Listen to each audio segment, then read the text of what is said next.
Hello everyone, আমার নতুন একটা ভিডিওতে সবাইকে স্বাগত জানাই। আশা করি তোমরা সবাই খুব ভালো আছো, আর আমরাও কিন্তু বেশ ভালো আছি। তাহলে চলো আজকের ভিডিওটা শুরু করি। সকাল থেকে দুজনে চা খাওয়ার সাথে সাথে গল্প করছিলাম যে আজকে কি রান্না করা যায়।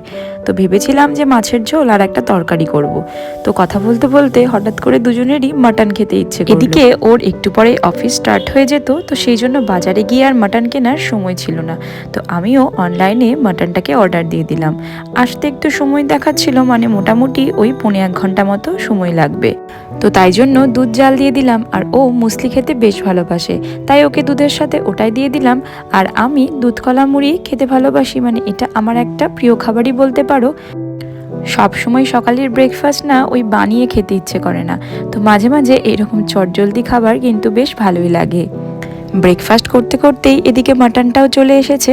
আমি লিশিয়াস থেকেই অর্ডার করেছিলাম, আর লিশিয়াসে এই মাছ মাংস সব কিছু এত সুন্দর করে ধুয়ে পরিষ্কার করে দেয় যে ধোয়ার কোনো ঝামেলাই থাকে না। ওই 1 থেকে 2 বার একটু ধুয়ে নিলেই হয়ে যায়। যদিও বা আমি মাটন খুব একটা রান্না করি না, মানে ও খুব একটা খেতে ভালোবাসে না, ও চিকেনটাকেই বেশি প্রেফার করে। তবে আজকাল মাঝে মাঝে আবার বলেও যে মাটন খাবো। তো আমি তো ভালোই বাসি খেতে, কিন্তু ওর জন্য খুব বেশি একটা রান্না করি না। আসলে রেডমিট তো যতটা কম খাওয়া যায় ততই ভালো। তো মাটনের জন্য আলু তো দিতেই হবে, 2টো আলু কেটে নিলাম, আর এখানে পেঁয়াজও কেটে নিচ্ছি। আমার কিছু কিছু রান্নার ভিডিওতে কমেন্ট আসে যে এটা দিতে নেই ওটা দিতে নেই, মানে 2টো কাঁচা লঙ্কাও যদি আমি দিয়ে দিই সেটাও নাকি খাবারের টেস্ট একদম বদলে দেয়। আমি যেভাবে রান্নাগুলো করি আমি সেই রেসিপিগুলোই তোমাদের সাথে শেয়ার করি। যদি তোমাদের মধ্যে কারো ভালো লেগে থাকে ট্রাই করবে, আর যদি তোমরা নিজেরা আগে থেকেই সেই রেসিপিটা করে থাকো তোমাদের মতন করে, তোমরা সেভাবেই করো, তাতে কোনো অসুবিধে নেই। প্রত্যেকের রান্নাই তো কম বেশি তারতম্য দেখতেই পাবে, তো সেরকম আমিও করি আমার ইচ্ছে মতো। এই কারণের জন্য কোনো কমেন্টের মাধ্যমে এত কেন রাগের প্রকাশ হয় আমি সত্যিই বুঝি না। মাটনে এই মশলাটা অ্যাড করলে এর টেস্টটা কিন্তু বেশ ভালো লাগে। কিছুই না, একটা তেজপাতা, দারচিনি আর এলাচটাকে প্রথমে শুকনো খোলায় ভেজে নিয়েছিলাম, আর এটাকেই গুঁড়ো করে রেখে দেব। কড়াইয়ের মধ্যে বেশ খানিকটা সর্ষের তেল নিয়েছি, তার মধ্যে পেঁয়াজটাকে একটু ফ্রাই করে নিয়েই মাটনটাকে দিয়ে দিচ্ছি।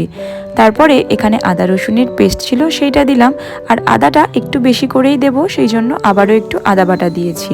ধনে গুঁড়ো, জিরে গুঁড়ো, কাশ্মীরি রেড চিলি পাউডার আর 4টে কাঁচা লঙ্কা দিলাম। এবার সব মশলার সাথে মাংসটাকে ভালো করে কষিয়ে নিতে হবে। দিয়ে দিলাম পরিমাণ মতো হলুদও। আবারও একটু সব কিছু মিশিয়ে নিচ্ছি। মেশাতে মেশাতে কিছুক্ষণ ঢাকা দিয়ে রাখবো যাতে পেঁয়াজটা ভালোভাবে গলে আসে। এদিকে ভাতও বসিয়ে দিয়েছিলাম, ভাতটাও প্রায় হয়েই এসেছে। তার ফাঁকে ভাবলাম গাছগুলোতে জল দিয়ে আসি। গাছ আমার ভীষণ ভালো লাগে, অনেকগুলো ফুলের গাছও লাগিয়েছিলাম, কিন্তু কেন জানি না ফুলের গাছগুলো কিছুতেই হয় না। মানে কয়েকটা ফুল ফোটে তারপরেই গাছগুলো নষ্ট হয়ে যায়, কি জানি কি ব্যাপার হয়। অনেক যত্নও করি জানো, অনলাইন থেকে ভালো মাটিও কিনেছিলাম, সারও দিয়েছিলাম, কিন্তু জানি না কিছুতেই ফুলের গাছগুলো হয় না। এদিকে দেখো মাংসটা ভালোভাবে কষে গেছে। আলুটা আমি একটু পরেই অ্যাড করি। তো মাংসটা যখন মোটামুটি কষে যায় তখন আলু অ্যাড করে আবারও এই 10 থেকে 15 মিনিট মতো কষিয়ে নিয়েছি। এইবার প্রেশার কুক করতে হবে, যেহেতু মাটন সেদ্ধ হতে হবে ভালো করে। তো প্রেশারের মধ্যে গোটা মাংসটাকে দিয়ে দিলাম, আর কড়াইতে যেই মশলাগুলো ছিল তার মধ্যে কিছুটা জল দিয়ে গরম করে সেই জলটাই প্রেশার কুকারে ঢেলে দিলাম। এবার মাংসের সাথে একটু মিশিয়ে নিয়ে মোটামুটি 7 থেকে 8টা সিটি দিতে হবে। দিয়ে দিলাম পরিমাণ মতো লবণও। আবারও একটু মিশিয়ে নিয়ে প্রেশার কুকারের ঢাকনিটা আটকে দিচ্ছি। এবার আর কি সিটির জন্য অপেক্ষা করতে হবে।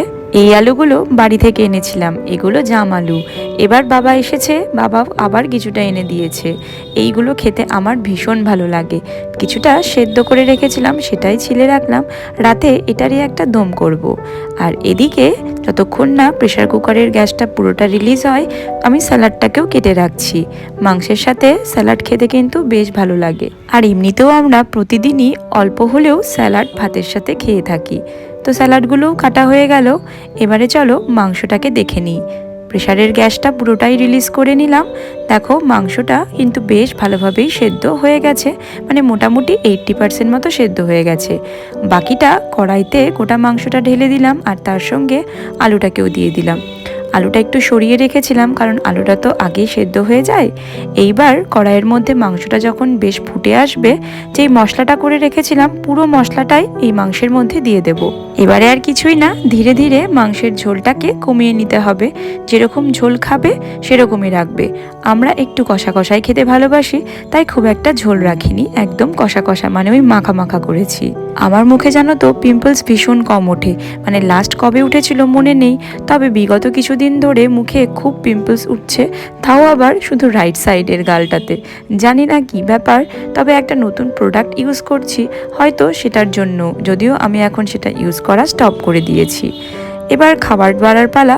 প্রথমে ওর এখন আর মিটিং কিছুই নেই, মানে একটু গ্যাপ আছে, তো এই ফাঁকে ভাবলাম তাড়াতাড়ি করে ওর ভাতটাকে বেড়ে নিই। তো প্রথমে ওকে খাবারটা দিয়ে আসবো, তারপরে আমি নিজেরটা বেড়ে নেব।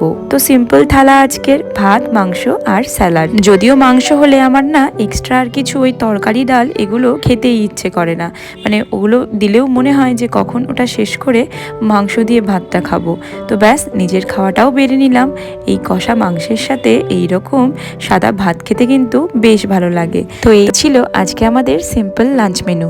মাটনের রেসিপিটা ভালো লাগলে ট্রাই করো আর আমাকে জানিও কিন্তু। সবাই ভালো থেকো, দেখা হচ্ছে পরের ভিডিওতে। বাই।